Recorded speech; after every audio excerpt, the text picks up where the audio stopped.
Hello friends, आज हम read करने वाले हैं अब जो 9th क्लास की बुक है बी हाइव, उसका 8th चैप्टर। और इसका टाइटल है रीच फॉर द टॉप और इसका राइटर है संतोष यादव। और एक बायोग्राफिकल स्टोरी है जिसमें संतोष यादव के बारे में बताया गया है। संतोष यादव जो कि एक बहुत ही बोल्ड वीमेन है एंड इसने माउंट एवरेस्ट को ट्वाइस स्केल किया है and she is the only woman to scale Mount Everest twice, and she was born in Zoniawas village in Rewari district. Okay, तो आज इनके बारे में जानेंगे कि किस तरीके से इन्होंने अपने माउंटेनियरिंग को अपना करियर ऑप्शन के रूप में चुना और किस तरीके से इतनी फेमस हुई हैं और किस तरीके से इनको स्ट्रगल करना पड़ा, क्या क्या प्रॉब्लम्स इन्होंने फेस की अपने चाइल्डहुड में और किस तरीके से अपने स्टडीज़ को पूरा किया, हायर स्टडीज़ को इन्होंने पूरा किया, वो सब इसमें जानेंगे। ठीक है, तो let's start.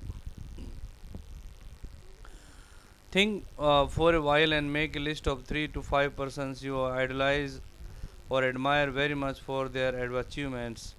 Your idols may be from any spheres of life, sports, medicine, media or art and culture.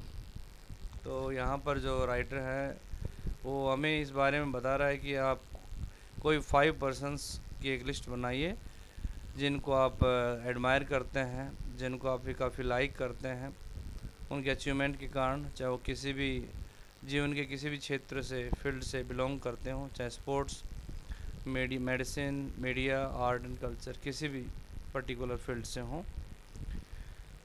तो देखिए इसमें करते हैं यहाँ से स्टार्ट। यहाँ से चैप्टर हो गया the only woman in the world who has scaled Mount Everest twice was born in a society where the birth of a son was regarded as a blessing and a daughter, though not considered a curse, was not generally welcome. और यहाँ पर संतोष यादव बता रही है कि the only woman in the world, कि एकमात्र महिला संसार में जो इसने माउंट एवरेस्ट को ट्वाइस स्केल किया, 2 बार उस पर चढ़ाई की। स्केल का मतलब यहाँ पर होता है क्लाइम करना, चढ़ना। 2 बार स्केल किया उस माउंट एवरेस्ट को। वो एक ऐसी सोसाइटी में इनका जन्म हुआ जहाँ पर एक लड़के के जन्म को एक ब्लेसिंग माना जाता है, एक वरदान माना जाता है, और एक लड़की के जन्म को हालांकि कर्स तो नहीं माना जाता, अभिशाप तो नहीं माना जाता, लेकिन जनरली इनका वेलकम नहीं किया जाता। अगर राइटर यहाँ पर कहना चाहते हैं कि जनरली लड़कियों के बर्थ को वेलकम नहीं किया जाता, उनको एक खुशी की दृष्टि से नहीं देखा जा सकता। When her mother was expecting Santosh, a traveling holy man giving her his blessing assumed that she wanted a son. और जब उनकी मदर संतोष को एक्सपेक्ट कर रही थी, यानी कि जब संतोष इनके माँ के गर्भ में थी, उसी समय एक ट्रैवलिंग होली मैन, एक घूमने वाला साधु, होली मैन का मतलब यहाँ पर साधु सन्यासी, वो उन्हें अपना ब्लेसिंग देता है, ये मानते हुए कि वो एक लड़का चाहती है, तो उसे लड़के होने का उसे जो है वरदान देते हैं, अपने आशीर्वाद देते हैं। But to everyone surprise the unborn child's grandmother who was standing close by told him that they did not want a son. लेकिन प्रत्येक के हैरानी का ठिकाना नहीं रहा जब नवजात, जब यानी कि अनबोर्न, उस अजन्मे बच्चे की दादी, ग्रैंड मदर, जो वहीं पर खड़ी थी संतोष की मदर के पास में, उसने उस होली मैन को बताया कि उन्हें लड़का नहीं चाहिए। The Holi man was also surprised. Nevertheless, he gave the requested blessing, and as destiny would have it, the blessing seemed to work. तो होली मैन बड़ा सरप्राइज था, फिर भी उन्होंने जो रिक्वेस्टेड ब्लेसिंग थी वो उनको दे दिया। आशीर्वाद जैसा चाहते थे वैसा आशीर्वाद उनको दिया, और जैसा कि भाग्य को मंजूर था, ब्लेसिंग ने, ऐसा लगा कि ब्लेसिंग ने काम किया, ब्लेसिंग्स ने, और संतोष का जन्म हुआ as the 6th child in a family with 5 sons, a sister to 5 sons. तो 5 भाई थे इसके और छठी एक खुद थी, तो 5 भाइयों की एक बहन, छठी संतान के रूप में इसका जन्म हुआ। She was born in the small village of Zoniawas of Rewari district in Haryana. और रेवाड़ी डिस्ट्रिक्ट हरियाणा में रेवाड़ी डिस्ट्रिक्ट है, उसके अंदर एक जोनियावास गांव है, छोटा सा गांव है, वहाँ पर इनका बर्थ हुआ, जन्म हुआ।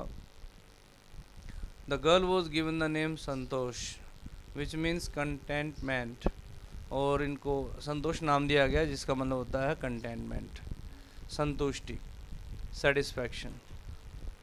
But Santosh was not always content with her place in a traditional way of life. लेकिन संतोष जो ज़िंदगी का जो ट्रेडिशनल तरीका था, जो पारंपरिक तरीका था अपने घर के ऊपर, उससे हमेशा संतुष्ट नहीं थी। She began living life on her own terms from the start, और बिगिनिंग से उसने अपने जीवन को अपने हिसाब से जीना स्टार्ट कर दिया। वेयर अदर गर्ल्स वोर ट्रेडिशनल इंडियन ड्रेसेस, संतोष प्रीफर्ड शॉर्ट्स। जहाँ पर दूसरी लड़कियाँ ट्रेडिशनल इंडियन ड्रेसेस पहनते थे, संतोष शॉर्ट्स पसंद करती थी। Looking back she says now, from the very beginning I was quite determined that if I chose a correct and a rational path, the others around me had to change, not me।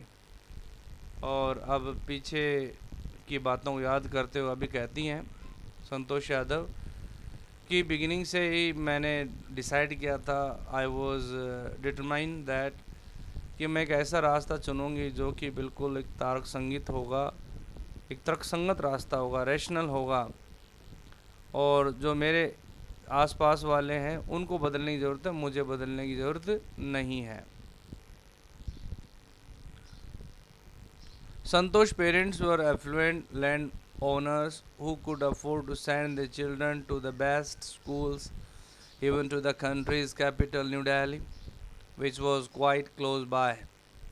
संतोष के parents बहुत rich थे और ये ज़मींदार थे, land owners थे, और ये अपने बच्चों को सर्वश्रेष्ठ स्कूलों में भेजना अफोर्ड कर सकते थे, यानी कि यहाँ तक कि राजधानी के जो स्कूल हैं वहाँ भी भेज सकते थे, न्यू दिल्ली में भी स्कूल थे वहाँ भेज सकते थे। ये एफ्लुएंट थे, खाते पीते घर से थे, रिच थे। Which was quite close by, और दिल्ली इनके बिल्कुल पास थी।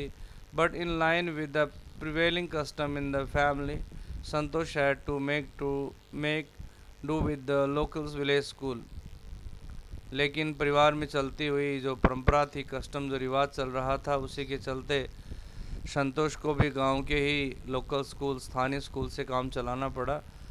सो she decided to fight the system in her own quiet way when the right moment arrived. इसलिए संतोष ने अपने ही तरीके से सिस्टम के खिलाफ लड़ने के बारे में डिसाइड किया। जब राइट मोमेंट आया तो उसने चुपके से अपनी प्लानिंग बना रखी थी कि मुझे इस सिस्टम के साथ कैसे फाइट करना है। And the right moment came when she turn 16, and वो राइट मोमेंट आता है जब वो 16 ईयर्स ओल्ड हो गई थी।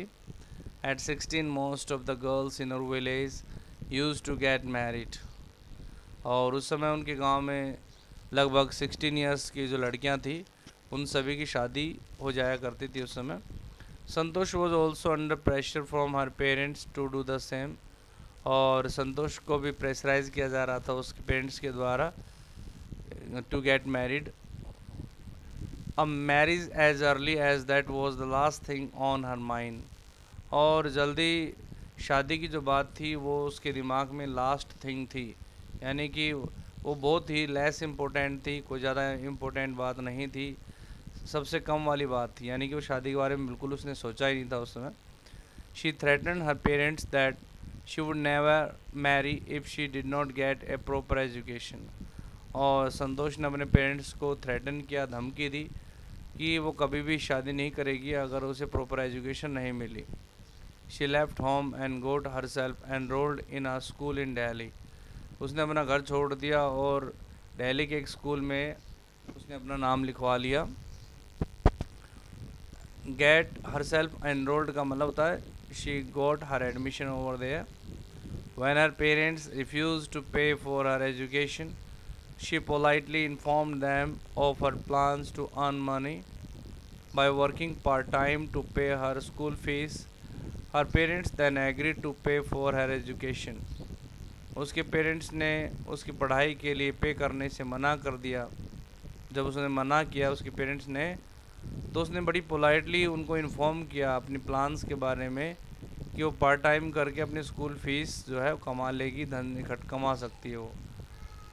तब उसके कहीं जा कर के उसके जो पेरेंट्स हैं वो उसके एजुकेशन के लिए पे करने के लिए एग्री हो जाते हैं। Wishing always to study a bit more, and with her father slowly getting used to her urge for more education, Santosh passed the high school examinations and went to Jaipur. After this क्या होता देखिए, उसको हमेशा कुछ ज़्यादा पढ़ने की इच्छा जो लगन थी, और धीरे धीरे अपने फादर के साथ में उसके जो है with her father and with her father slowly getting use to, और धीरे धीरे अपने फादर के साथ भी वो घुल मिल कर के हर अर्ज फॉर मोर एजुकेशन, और उसने अपने फादर को भी बता दिया अपनी हायर एजुकेशन के बारे में कि मुझे और पढ़ना है। संतोष ने क्या किया, हाई स्कूल पास किया एग्जामिनेशन को, और वो जयपुर चली जाती है। She join Maharani college and got a room in Kasturba hostel. उसने वहाँ पर महारानी कॉलेज में एडमिशन लिया जयपुर के अंदर, और कस्तूरबा हॉस्टल के अंदर एक कमरे में वो रहने लगी। Santosh remembers Kasturba hostel face the Aravalli hills.